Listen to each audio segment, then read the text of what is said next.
like to welcome Mr. Paul Hurt for our next teacher feature.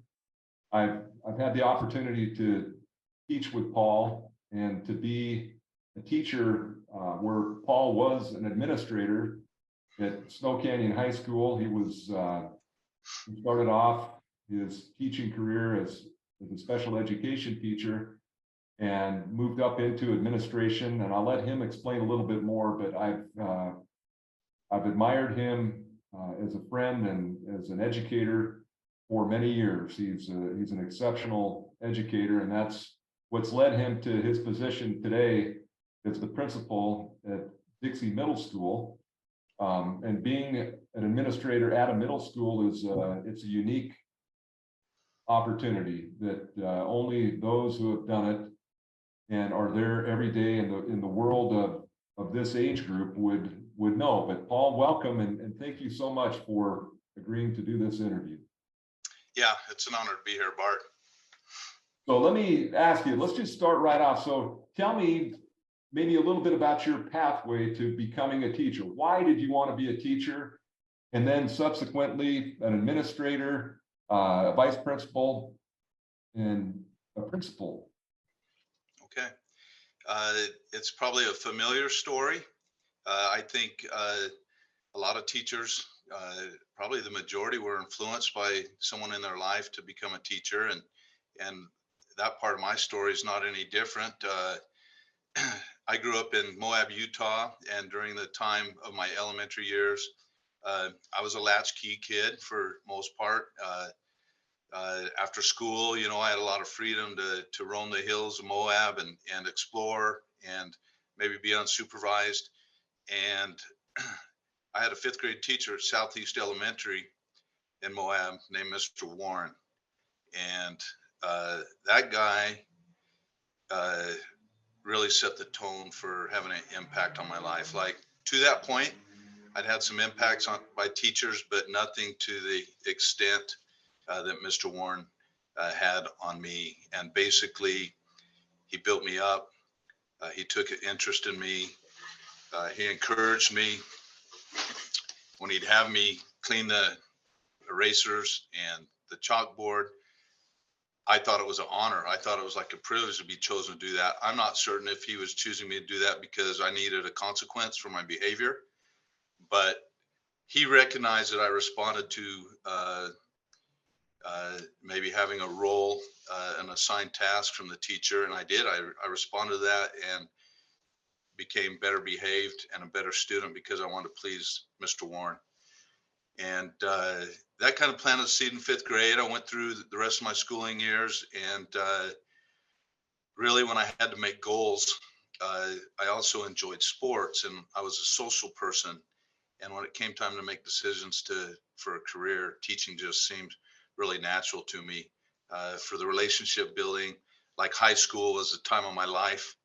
And I just wanted to maybe be like, that Peter Pan, Never Neverland or whatever, and be in high school forever. In some ways, I really enjoyed it. And it all started with Mr. Warren, though, planting that seed. So I went to Utah State University. I got my degree in special education. And when my wife and I both graduated from college, we moved to St. George, and I started my career at Snow Canyon High School and taught special ed there. So there you go.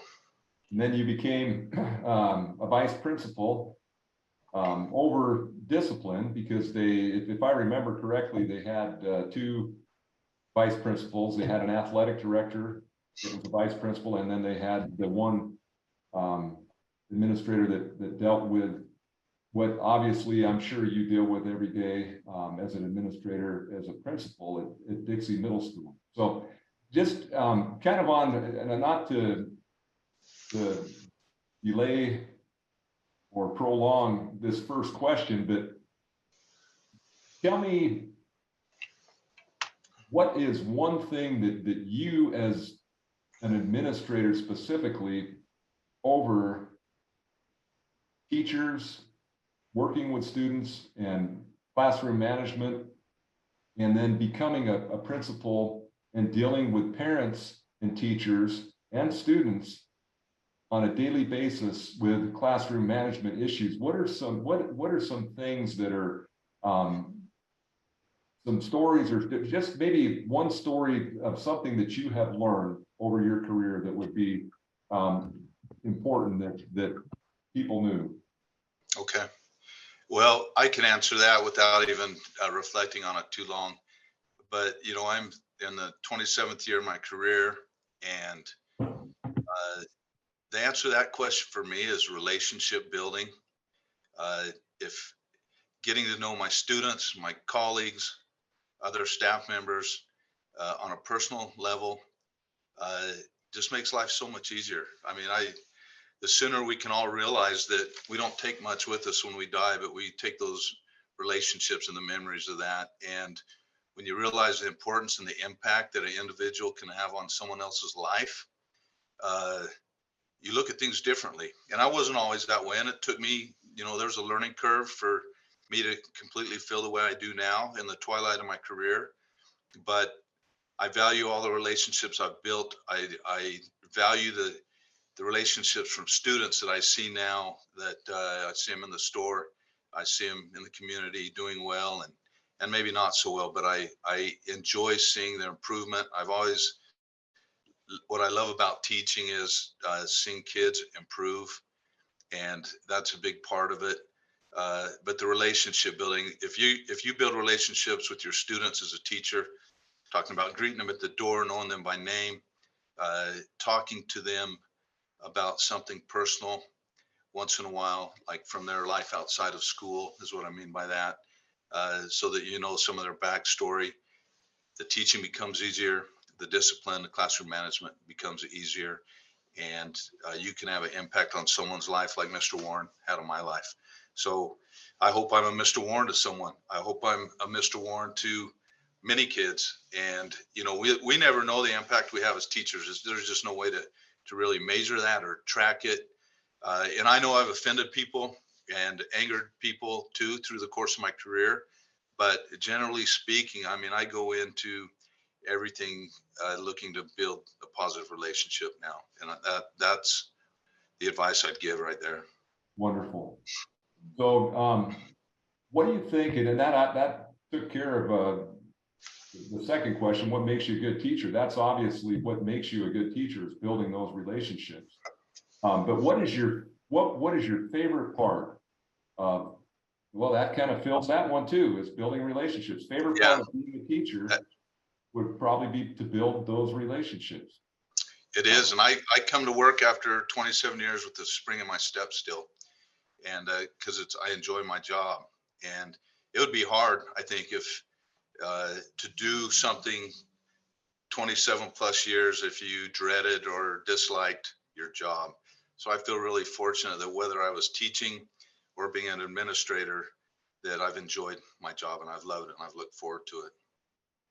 That's something that I do know about you that I've really admired, is you do enjoy, at least you give the perception of enjoying what you do extremely well. I know that when I see you this morning, I stopped over at your school and the students were doing announcements in the office there, and you were telling the student body over the PA system who the students of the semester were.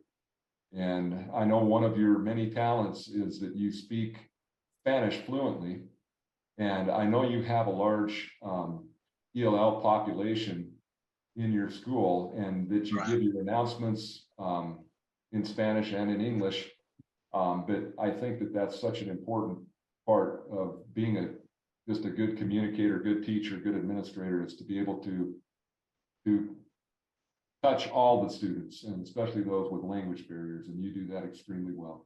So just one final question here, and I'll let you get back to your day, but knowing what you know now, what advice would you give to future teachers, or what is something that maybe you would have done a little bit differently now that you've been in this for 27 years? If you had the chance to start over, but what advice would you give new teachers, something that you've learned along the way?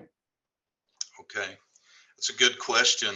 And there's probably a lot of things that I would do differently, but a couple that come to mind, you know, I don't get to where I'm at after 27 years, without change in my life and a learning curve. And I guess if I could do something differently, it would be to try to shorten that learning curve. But it's almost a paradox, because how do you shorten something that is learned by life experiences, so to speak? So uh, I would hope that I would recognize the importance of relationships earlier in my career. It would have maybe toned me down a little bit in some of my, uh, reactionary behavior in certain situations that I've come across that I completely would handle differently now. I would embrace collaboration right off the bat in my career. Like, that is huge. Like, man, I'm so grateful. At Snow Canyon High School, and we were there together, Mr. Hanson, Ron Hanson, I was teaching geography, and he came up, and this was before we had learning coaches. And I had a mentor teacher within the special ed department, but I was teaching history and geography and those social studies classes. And he came up to me and said, "Paul, whatever you need." He opened his file cabinets. He said, "I'm available on my prep. Whatever you need, you come see me." And I did. And that was collaboration before it was a big word. We talked about a lot, like my generation is, you put blood, sweat, and tears in your lesson plan and your preparation. And man, you wanted everyone else to go through that on their own and not share. And I was very blessed to have someone share from the beginning. And so it set a tone. And now that's what I preach as a principal, preaching collaboration and talking to our colleagues and learning from those who are doing it good, and looking at data and just always trying to improve and talking some more and more and more. So yeah, learning collaboration and earlier, and building or knowing the importance of building relationships earlier. Those are two things I would definitely do different.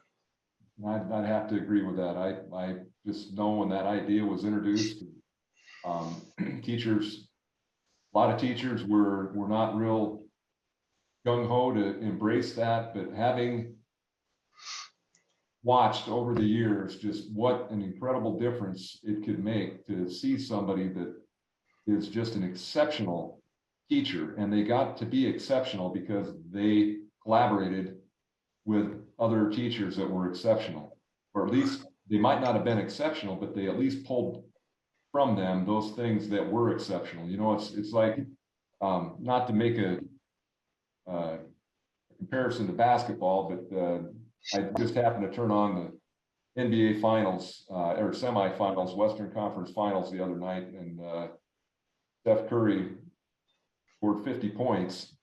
And I watched that guy, and I think he just didn't get this way because he went off on his own and went in a room and decided to practice by himself. But he got this way from playing with many, many other players and knowing, collaborating with them to become who he is. And it's an ongoing process. You never reach the pinnacle of your career. That's the thing about teaching, I think, is that you have that hunger and desire to learn every day and become better and collaborate. And you will never be the best. You'll always be trying to get better, if that makes sense. You're always learning from others around you. But I just want to thank you, Paul. It's an incredible honor to be your friend and to be a fellow teacher and have the relationship that we have with the university and the Washington County School District, and being able to place our teachers in your school. And hopefully this little teacher feature will persuade some of the students that they need to go be a teacher at Dixie Middle School. Hey, it's a rewarding career, definitely. And Bart, I feel the same way about you. Thanks for saying those nice things, but we've known each other for a long time, and we could really do a whole segment, teacher feature on you. And yeah, I hope you're getting your story out there too. Well, there's not a better profession in the world, but thank you so much.